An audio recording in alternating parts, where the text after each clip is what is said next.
Salut amoureux de Voilà Show TV. Encore une fois, nous sommes avec l'artiste. Moi, je l'ai toujours appelé une artiste trop talentueuse avec un grand A, comme je l'ai toujours dit. Dans nos murs, elle fait vraiment l'actualité ces derniers temps. On peut se le dire ainsi. Il s'agit bel et bien de la Queen Ninita, celle qu'on appelle affectueusement Anita Moirabou, autrement dit Moirabs. Bonjour Anita. Salut Carlos. Voilà, très ravi de te revoir encore dans Voilà Night. Un petit mot. Moi aussi très ravie d'être de nouveau sur Voilà Night. En tout cas, Voilà Night, ça m'accompagne depuis le début, donc c'est toujours un plaisir d'être là. Voilà, petit à petit, vous êtes en train de frayer la chronique musicale, vous êtes en train de monter de flèche en flèche. Est-ce qu'on peut savoir c'est quoi vraiment ton secret? Parce que tu as commencé depuis, on t'a vu comment tu as commencé, et puis tu es en train d'évoluer petit à petit. C'est quoi ton secret? Le travail acharné, détermination, et il n'y a pas d'autre secret. Il n'y a pas d'autre secret. Voilà, moi j'aimerais que tu puisses nous expliquer la petite histoire d'Anita Moirabou, parce que là, il y a de ceux-là qui sont en train de nous suivre. Comment tu as pu monter une présentation comme ça, courte mais assez brève quand même? Alors, Anita Moirabou, chanteuse, artiste, chanteuse congolaise. Je fais un style de musique que moi j'appelle afro-pop, qui est une musique urbaine, donc un mélange de la musique locale, c'est-à-dire africaine, congolaise, mélangée avec une musique un peu plus occidentale. Et voilà, je suis là depuis 2015, après le concours Best of the Best. Et depuis, j'essaye de prendre ma place dans le, dans le milieu de la musique. Bon, on va dire que j'ai pris ma place. J'ai quand même pris ma petite place. Mais voilà. Par rapport à ce que vous êtes, votre style de musique, votre façon de parler, il y a de ceux-là qui pensent que vous n'êtes pas peut-être congolaise. Vous êtes de quelle nationalité? Congolaise. Mutoto à Lubumbashi. Grandi à Kinshasa. Né à Lubumbashi, grandi à Kinshasa. Congolaise RDC. Voilà, là vous êtes en train de sortir des singles en single. Les gens se posent la question, en quand l'album d'Anita Moirabou en fait? L'album d'Anita Moirabou, je pense que si tout va bien, ça arrivera l'année prochaine. C'est une préparation déjà. J'ai fait le choix d'aller de single en single pour pouvoir déjà m'insérer et puis essayer un peu qu'est-ce qui marche pas, qu'est-ce que le public aime, quel type de public j'ai. C'est tout un travail, ça se fait pas en un jour. Et voilà, là je pense que je suis prête. On est en préparation, donc l'album va arriver bientôt, bientôt. Bientôt. Avez-vous un producteur? Euh, je, je suis en partenariat avec LMB Records maintenant. LMB Records, Gaëtan Luamba, que je salue d'ailleurs. Et franchement, je suis super contente parce que ça marche bien. On est tous des jeunes, hein, mais on est organisé, on est structuré, on arrive quand même à se battre. On a fait Tunaye qui est sorti avant. On a fait Talayeyo pour le mois de la femme qui a bien marché aussi, avec plusieurs artistes, Nadia Mwamba, M. Kadima, Dani Kadima, Gez Mawete. Et là, on est sur Lyon, qui est notre troisième projet. Et ça fait même pas un an qu'on travaille ensemble. Donc c'est Voilà, super. on va parler du Lion, qui est de l'actualité, bien sûr, parce que c'est la dernière chanson que vous venez de sortir. Alors, on va se poser une question. C'est quoi la différence entre être dans un label et travailler en solo comme vous êtes en train de le faire maintenant là? Parce qu'avant, vous étiez encadré par le genre, ça là et tout. Je les informe aussi que vous étiez chez Fali, dans le label de Fali Ipupa. Et alors, là, vous travaillez en solo. C'est quoi cette différence-là, en fait? Y a une différence. Bon, ça, les pour et les contre aussi. Parce que travailler aux côtés de Fali, ça a quand même ses avantages. Travailler avec une maison de production un peu moins connue, ça a quand même ses avantages dans le sens où j'ai quand même mon mot à dire. On est, on n'est pas beaucoup. Donc, ce qui fait que quand une personne parle, on a plus de facilité à s'écouter et à avancer. On avance plus vite. Dans une structure comme F Victime, où on était déjà 5 artistes et avait l'orchestre déjà F Victime, c'était vraiment pas facile. C'était pas facile, mais ça avait quand même ses avantages. C'est quand même F Victime. Par là, vous voulez dire il y avait du mal à s'en sortir carrément parce que c'était un peu encombrant, l'orchestre, vous étiez nombreux, pas vraiment le temps d'être vraiment focalisé sur une personne. Je pense, mais ça c'est mon avis. C'est mon avis personnel. Je pense que c'était un peu plus difficile pour moi de m'intégrer dans le milieu parce que je me suis sentie des fois un peu perdue. Mais voilà. C'est parmi des raisons qui ont fait que vous puissiez quand même décider d'y travailler ensemble. Voilà. D'accord. Alors, c'est pour la question. Et c'est facile, vous êtes là, très jolie, séduisante, une femme en même temps aussi. Et c'est facile vraiment de travailler dans ces milieux musicaux congolais, en fait. En tant que femme, hein? Allez. En tant que femme, c'est nous les femmes, on doit toujours travailler doublement parce que c'est jamais facile. Je pense dans aucun milieu. Vous êtes des chroniqueurs, journalistes. Je pense que même pour les femmes qui sont dans ce milieu-là, c'est pas facile. Et dans la musique, c'est pire. Plus pire en plus. Dans la musique, en fait, c'est pire. C'est pire parce que déjà, au Congo, au niveau du Congo, on n'est pas vraiment beaucoup. Et donc, quand il y a une fille qui sort, elle se fait remarquer tout de suite. Et tu sais jamais qui vient, pourquoi. Donc, il faut avoir un instinct de lionne pour pouvoir détecter là où tu peux mettre un pas, là où tu peux mettre le pied ou là où tu peux pas mettre. Donc voilà, c'est un peu ça.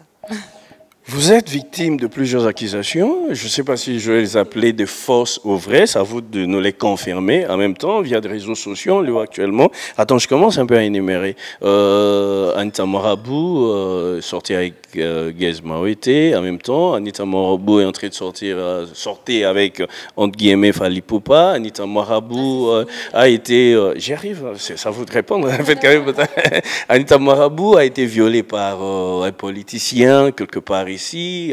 Essaye un peu de nous expliquer, essaye un peu de nous détailler quand même, parce que là, ce sont de ragots comme ça. Bon, vous êtes ça, on peut le dire ainsi. Moi, je ne sais pas si c'est vrai. Mais c'est une petite campagne stupide, je trouve, parce que je suis une personne très discrète, je ne parle pas de ma vie privée. Donc les gens, ils sont là, ils voient une fille, ils se disent, ah, elle est jolie. Et puis j'ai un caractère assez particulier, je suis une femme de caractère. J'ai pas peur de m'exprimer, j'ai pas peur de... Si j'ai envie de faire une photo en maillot de bain, voilà, je suis à la plage, prenez ça comme ça, quoi. Donc les gens sont... Ou ils sont pas habitués, ou ils font semblant, je sais pas. Mais ça fait que ça crée tout un truc autour du personnage. Mais en vrai, je n'ai jamais été violée par un politicien.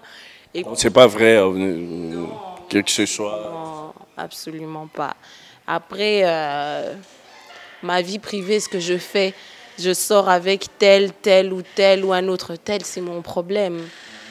C'est mon problème. Attendez le jour où j'afficherai quelqu'un, je dirai oui, lui, c'est voilà, c'est lui. Jusque-là, vous pouvez continuer à dire, hein, la liste va augmenter. Carlos, prépare. Mais par rapport à ce que vous faites, même dans vos tweets, on le voit en fait. Vous accusez d'autres de sortir avec telle ou telle personne, tout ça et tout. Mais moi, j'ai jamais confirmé de sortir avec tel ou tel encore. Jamais. C'est aujourd'hui, je fais une photo avec toi, ça poste sur les réseaux et ça parle. Voilà, elle est encore avec lui. Maintenant, elle sort avec tel. Maintenant, elle sort. C'est comme ça, en fait. C'est vraiment comme ça. Vous êtes une femme, vous avez un cœur. Vous est-il déjà arrivé de sortir avec un artiste musicien, quelque part dans votre carrière, peut-être ces derniers temps, tout ça là. Enfin, attends. Monsieur Zeda, moi je vais répondre à ma question, de savoir, vous êtes mignonne, vous êtes une femme. Avez-vous déjà sorti? Non, il ne fait pas chaud, il y a des climatisations ici, là, nous sommes. Avez-vous déjà sorti avec un artiste, un musicien, quelque part? C'est une personne aussi, on ne peut pas refuser. Et vous avez des sentiments, alors? Non, mais on ne peut pas refuser, mais je ne sais pas, non. Oui, peut-être. Peut-être pas, je ne sais pas. La première fois, elle va dévoiler son secret. Est-ce qu'on peut savoir c'est qui en fait, là? Ils vont pas attendre. Ah, tu veux savoir c'est qui? Elle m'a parlé de Fali. Non, c'est faux, c'est faux. C'est faux. Big up à Dicap La Merveille, un grand artiste de notre pays, bien sûr. Vous savez, il fait la fierté ces derniers temps, bien sûr, de la musique congolaise presque partout dans le monde. Alors, et tout ça, quand les gens racontent tout ça par rapport à vous, selon vous, ça vous crée de buzz, vous en profitez, ou ça vous dérange quelque part en fait? Franchement, ça ne me dérange pas. Je pense que je vis comme dans un nuage, moi. J'ai ma vie et puis j'ai ma vie artistique. Donc moi, quand je monte dans mon nuage, que je ne suis plus Ninita, que je suis Anita Moirabou, de la famille Moirabou, avec mon père, ma mère, ma famille, mes amis, je suis bien. Après, c'est plus eux, je pense, qui sont, qui sont affectés par ce genre de choses. Au début, c'était pas facile parce que je comprenais pas. Je me disais, mais pourquoi les gens sont méchants comme ça, gratuitement? Par exemple, tu t'es réveillé, on t'a dit que tu as été violé par un grand politicien de notre pays. Quel est le but? Je veux dire, mais quel est le... On dit que j'aurais dit, moi, dans je ne sais quelle interview qu'on n'a jamais vue, que moi, j'aurais été violée par tel de ce pays, mais personne n'a jamais vu ni d'interview, ni de trucs. Tout le monde croit que c'est vrai, que moi, j'aurais dit ça, mais finalement. Donc, du coup, moi, d'un côté, ça me fait rire. Et puis, je pense qu'il y a beaucoup de gens qui m'ont découvert aussi comme ça, avec ces ragots, ces rumeurs. Et je pense... Donc, quelque part, ça vous profite? Oui, moi, personnellement, j'en profite. Parce que je crois à cette parole, non, qui dit... tout... Mieux vaut qu'on... Voilà, c'est quoi la parole? Voilà, bon, qu'on en parle, en bien ou en mal, Voilà. pourvu qu'on en parle. Okay. Donc, en gros, moi, personnellement, ça ne change rien à ma vie privée. Ça ne change pas le fait que je suis Anita. Ça ne change pas le fait que Naobe Tabanzembo. Ça ne change pas le fait que Naosa là-bas concert, non, les canaux télévision. Je fais ma carrière. Et les gens, au début, les gens de ma team, ils étaient inquiets. Non, tu vois, la réputation. Je dis, les gars, on est en 2019. On est en 2019. La réputation n'empêche plus un artiste de faire carrière. Sinon, on n'aurait pas de Cardi B. Parce qu'elle passe à la télé, elle dit que c'était une ex-stripteaseuse. Tout le monde l'adore, c'est normal. On n'aurait pas de Cardi B, on n'aurait pas de Nicki Minaj, on n'aurait pas de Mary J. Blige, on n'aurait pas tous ces gens-là. Donc, du coup, travaillons. De toute façon, c'est ça qui compte. Mais malgré ça, il y a de ceux-là qui vous accusent d'être assez trop sensuel, trop sexy aussi en même temps, pas parce que vous faites. Vous savez, on est congolaise, on est africaine, par rapport à notre culture, vous nous amenez plus la culture qui paraît être assez étrangère, de vous exposer. C'est ce qui fait que les gens disent c'est là en fait. Parce que vous avez même vu dernièrement dans un clip là avec Mema Biliabe au niveau de plage, c'était la laise avec tes petits maillots, tout ça là. Ouais, déjà, quand on parle de culture bantou, il faudrait qu'on se mette d'accord. Parce que moi, je suis une femme intelligente, j'ai étudié, je suis instruite. Je sais que nous, les bantous, on n'a pas porté les vêtements. Si on porte des vêtements aujourd'hui, c'est parce que les Occidentaux nous ont dit que ce n'était pas bien de rester nus. On est d'accord. Donc, il y a confusion, les gars. Il faut arrêter de faire confusion. Donc, qu'on arrête d'associer ça à une culture. Moi, j'associe ça à une espèce de manipulation déjà qu'on a eue, nous, déjà comme peuple, par rapport aux vêtements. On s'habille pas. Et aujourd'hui, tu vois, tous ces gens, toute cette perversité part du fait que tout le monde veut voir ce qu'il y a en dessous des habits. Parce que quand les gens se promenaient nus, tout le monde trouvait ça normal. Il n'y avait pas de tabou. Maintenant qu'on cache, tout le monde veut savoir ce qu'on cache. Donc, je ne dis pas que c'est mauvais, mais je dis qu'il faut qu'on arrête de faire confusion avec les histoires de culture bantou, nos ancêtres. Il faut qu'on arrête de faire ça, qu'on assume ce qu'on est aujourd'hui en 2019. Une artiste doit vendre son image. Une artiste doit vendre. L'image va avec la musique. Le talent, c'est 20% parce que je connais des artistes qui n'ont rien du tout. à part l'image et des belles chansons. Donc, il faut qu'on arrête cette hypocrisie de toujours vouloir faire les saints. Ici, non, on est des Bantous. Je donne un petit exemple de mon collègue Robinho qui a été accusé. J'avais posé cette question-là aussi, censure, frappé par la censure. Pourquoi aujourd'hui, je veux dire, mais on a dansé des mamas, Pessa, Sima, Papa, Beta, on connaît, non? Son message était assez trop direct. En fait. Mama, Pessa, Sima, Papa, Beta, Tonga, c'est pas direct. En fait, c'est cette hypocrisie-là que moi, je supporte plus, en fait. C'est cette hypocrisie. Il faut qu'on arrête. Il faut qu'on arrête. C'est tout. Donc, la musique... Non, je parle à eux. Non, en tout cas, c'est pas moi. On arrête. Je veux pas faire la fille qui prend la voix des... Je sais pas, mais je dis ce que je pense. On est trop hypocrite. Moi, je me regarde comme ça, comme je suis habillée. Toutes les filles de Kin s'habillent comme ça. Quand tu sors, que tu vas dans un lunch bar, que tu vas dans une fête d'anniversaire, toutes les filles, je ne suis pas du tout différente des filles de Kin. Toutes les filles de Kin s'habillent comme moi. Pourquoi cette hypocrisie de vouloir être scandale, choquée parce que quelqu'un est en maillot de bain dans une piscine? Ça n'a pas de sens. Voilà, merci. J'espère que vous avez tout compris par rapport à cela. Alors, une petite question de curiosité. Vous êtes professionnel, maintenant on peut se le dire. Est-ce qu'aujourd'hui, on peut confirmer qu'Anita Mwarabou-Morabs vit de la musique, en fait? On peut confirmer, mais moi, j'ai commencé à vivre de la musique avant même que je sois connue au Congo. Ah bon? Oui. Quand j'habitais en Italie, c'est vrai que j'ai fait des études pour devenir infirmière. J'ai travaillé à l'hôpital. Mais après, j'ai arrêté de travailler à l'hôpital. J'avais des contrats. Et je faisais des concerts dans tout le pays.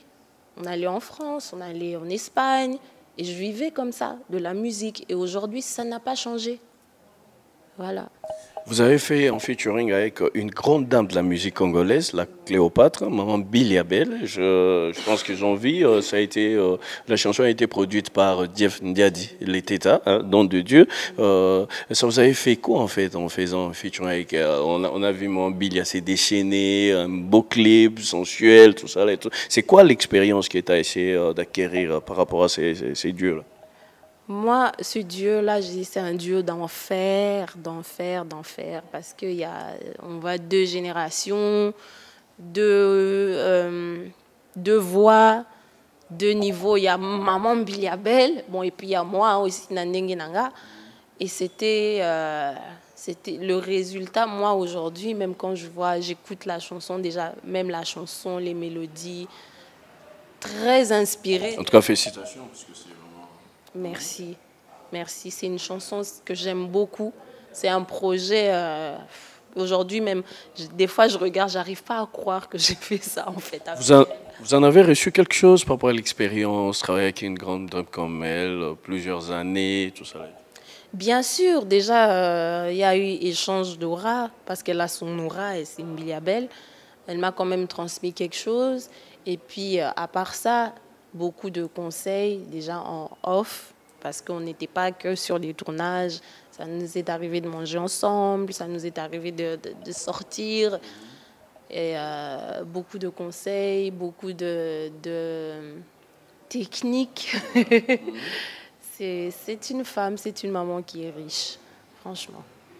Et vous pensez aussi que vous pouvez assurer vraiment leur relève aujourd'hui? Parce que ces dames-là ont eu du temps, ils ont travaillé avec des nerfs solides.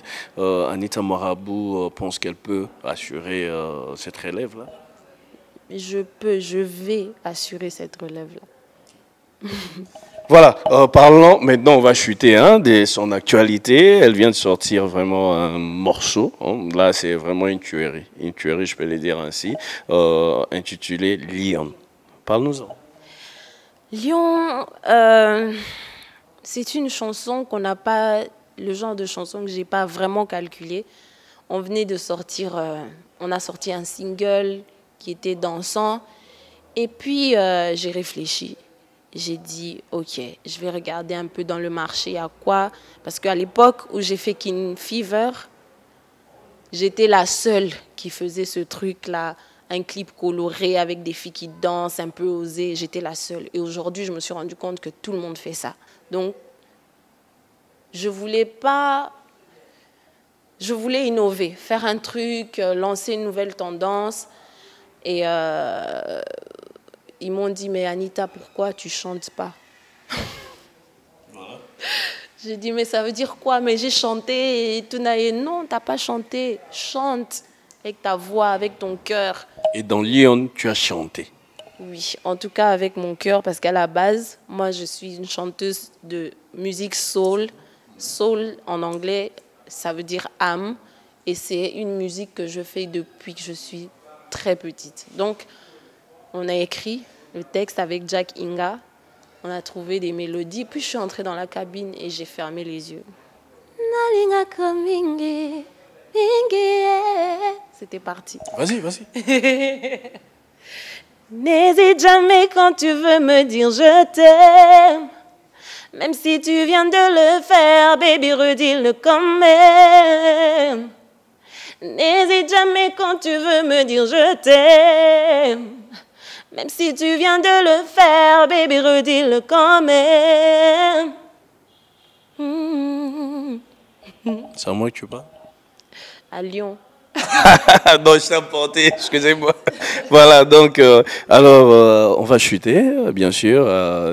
Ça part quand? Ça va finir quand? Le clip et le son. Et puis, y a-t-il quelques productions que tu es en train de prétendre dans les jours à venir? Oui, donc voilà, le son est déjà disponible sur YouTube depuis le 30. Il arrive aussi en streaming d'ici la semaine prochaine. Et donc, allez taper Ninita Lyon sur YouTube pour découvrir le son. Et puis, oui, bien sûr, on a des projets de live. Mais je veux sortir un peu du Congo. Je veux aller au Bénin, en Côte d'Ivoire, à Brazza, pour les prochains mois. Donc, tu es en train de préparer une tournée. Voilà. Après, Nanzon Akin. Là, ça va nous prendre combien de temps, là? Parce que là, tu vas nous manquer. Non, je ne vais pas traîner 1 mois et demi, c'est pas beaucoup. Après, je reviens. Voilà, la dernière question est celle de savoir, plusieurs artistes féminines font ce que tu fais aujourd'hui. Hein, il y en a plusieurs de ta génération aussi en plus. Comment ça se passe ta relation entre vous, toi et eux, et puis ça se passe comment? Mais en fait, les gens posent souvent cette question-là, mais on n'habite pas dans la même maison, en fait, les gars. On a chacune nos vies, mais il y a un rapport de courtoisie. Après, il n'y a pas de jalousie, il n'y a pas de polémique, il n'y a pas... En tout cas, de mon côté, non. Pas de polémique, pas de problème. J'ai plus d'affinité avec certaines, un peu moins avec d'autres. Il y en a d'autres avec qui j'ai aucun rapport pratiquement, mais ça ne veut pas dire que j'estime pas ou que je n'écoute pas ce qu'elles font. Donc voilà, c'est ça en gros. Ok, un dernier mot. J'aimerais que tu regardes notre caméra et tu dis un dernier mot. Je sens que les gens t'ont vraiment suivi. Tu as parlé avec ton cœur aujourd'hui, on peut le dire ainsi. Et t'as tout. Et puis un dernier mot, et puis tu leur laisses encore une fois. Malgré ta tout, tu as quand même chanté avec un dernier truc, ça va leur faire plaisir. Alors moi, déjà, j'ai des annonces en disant merci à tous ceux qui nous ont suivis. Nous étions dans Voilà Show TV et notre invité était Anita Moirabs, bien sûr. Là, c'était Ninita. Ninita maintenant. C'est maintenant Ninita. La Queen Ninita. King. La King. Vous comprenez, hein? La King, pas la Queen. Bon, il y a quoi là? On va poser cette question là prochainement pour savoir pourquoi King. Voilà, parce que, bon, on va poser cette question là prochainement. Merci à BOL 247, hein, Pépé Kabasele Moujani. Merci à BOL, merci à Christopher Moujani, tonton Christo, merci à vous. Et puis merci à maman Charlotte Chikoupe, la fondation Bopeto, Sweden, toujours. Merci à Nina Chou, maman Nina Chou, en direct de Londres aussi, parce que vous étiez nombreux sur cette émission. Gros bisous et bye bye. Donc voilà, moi j'en profite pour saluer toute la team Ninita, LMB, Gaëtan Luamba, Naki Beat, Shady Beat, Carlos CBB, Axel Munzola, toute la clique quoi. Et voilà. Motema nange betaka se pona yo Nalingako mingi, mingi, eh. Vers toi mes pensées s'envolent comme des feuilles qui sont portées par le vent. Nalingako mingi, mingi, eh. N'hésite jamais quand tu veux me dire je t'aime. Même si tu viens de le faire, baby, redis-le quand même. Merci, voilà Night.